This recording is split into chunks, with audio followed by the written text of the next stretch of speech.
I think the Pittsburgh Steelers, with their 2022 NFL draft, I wouldn't say they had the best draft in the NFL this year because I think Baltimore's 12 selections that they made, I think there's a chance that Baltimore had 12 roster spots that they drafted over the course of those 3 days of the NFL draft. But Pittsburgh did a really good job. Pittsburgh selecting Kenny Pickett was possibly the highest value selection of any first round pick this year. Now, I know a lot of people are probably going to say, well, I'm surprised it wasn't Malik Willis, and I'm surprised Malik Willis dropped as far as he did in the NFL draft. I thought he was a for sure top 10 possibility. You have to understand, what Malik Willis does, it's not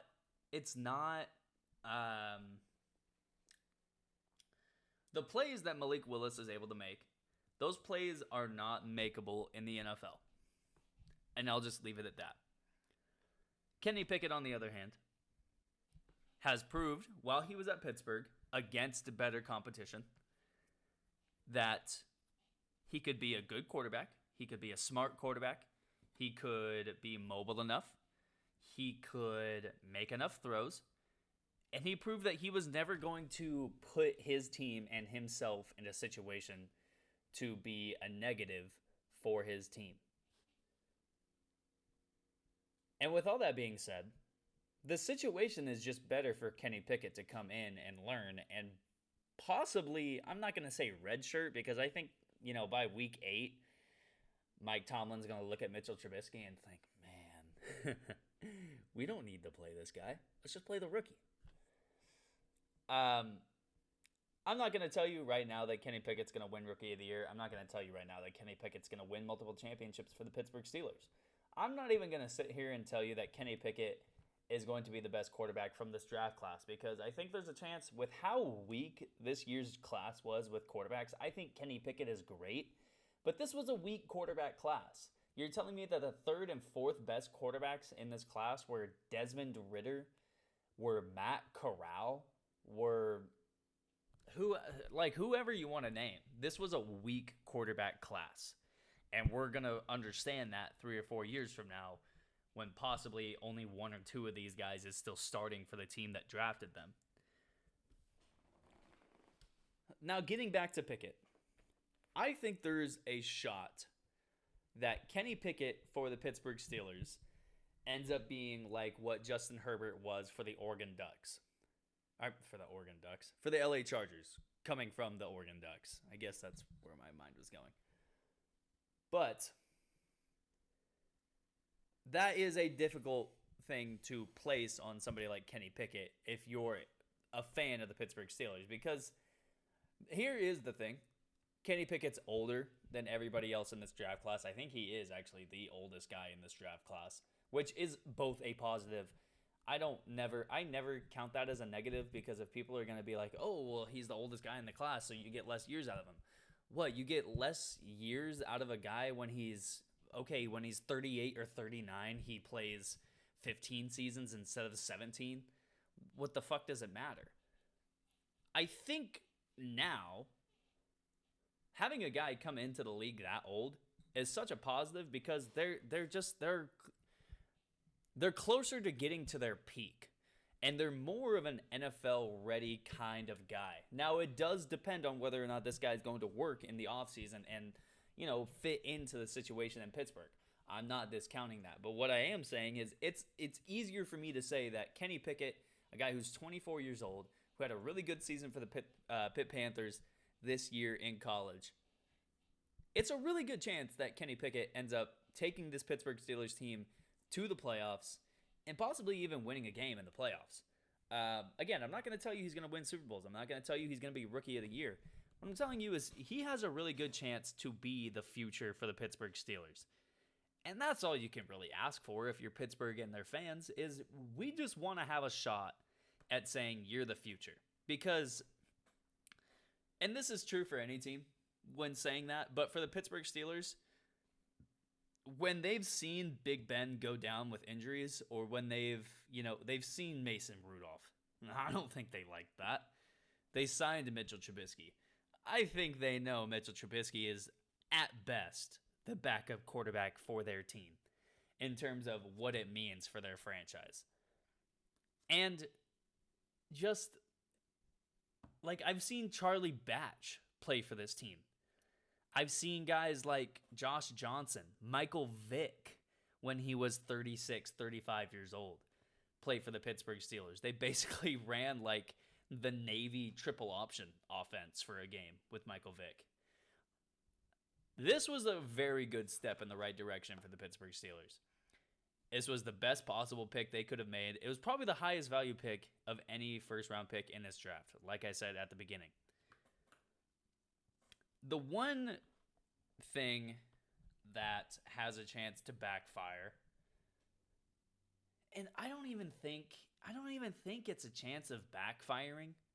I think it's just how media is around the NFL. I think it's, if Kenny Pickett doesn't have just a stellar year, right? Like if he does start, but he has kind of like a Mac Jones type year, or if he has like a Trevor Lawrence type year where you can see it, like you can see some of the throws and you think, okay, wow, like this guy can make throws. He's just throwing it to the other team for some reason. I think there's a chance that some people will look back and they'll say, oh, what happened here? How come Pittsburgh didn't take Malik Willis? Like, Mike Tomlin obviously fell in love with him at that pro day. Did he get overruled by the front office? What happened here? Again, that's not something that I think Pittsburgh is actually worried about.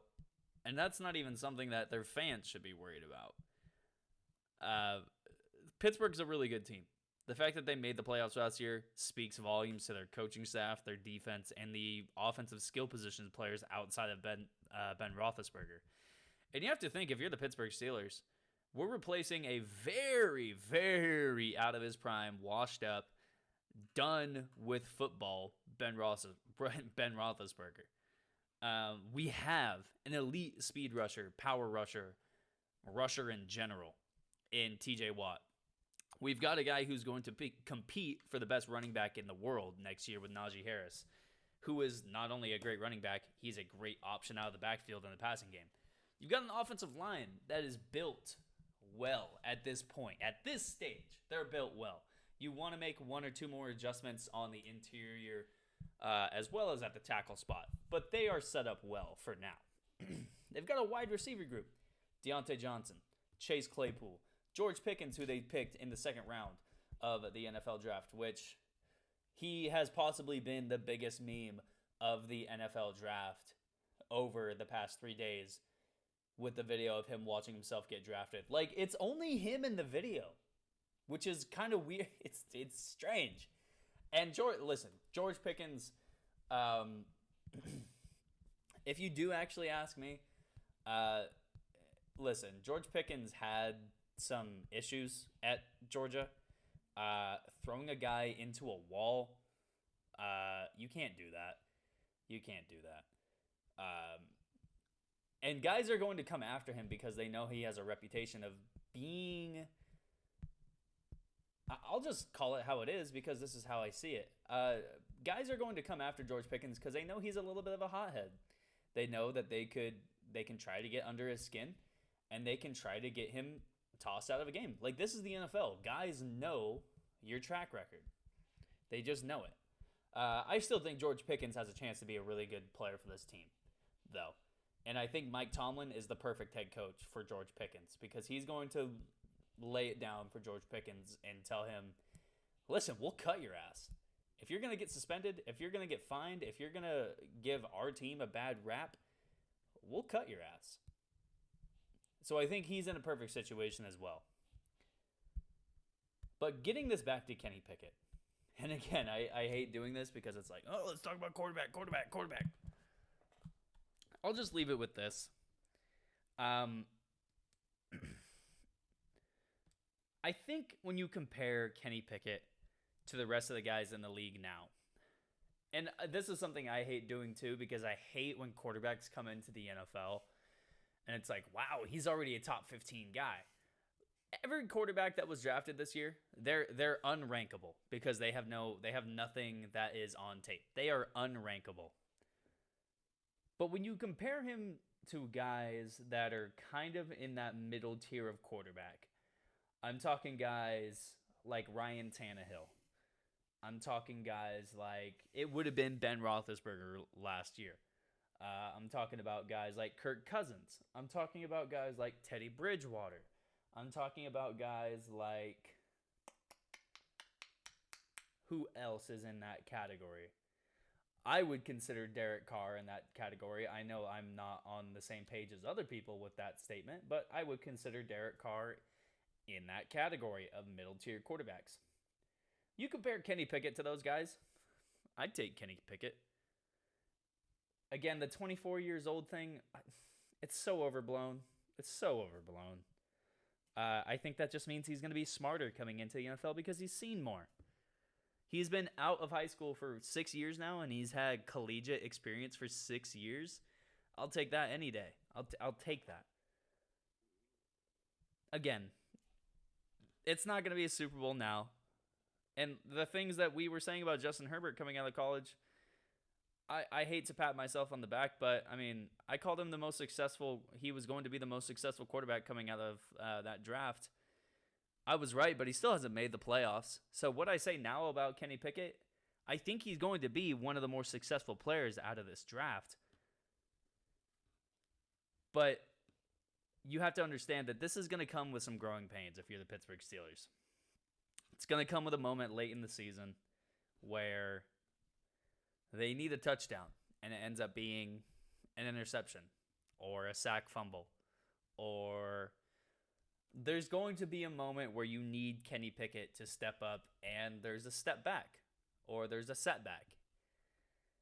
Just be patient with the guy. Just show your patience, and you'll end up with an all-pro quarterback at the end of the day.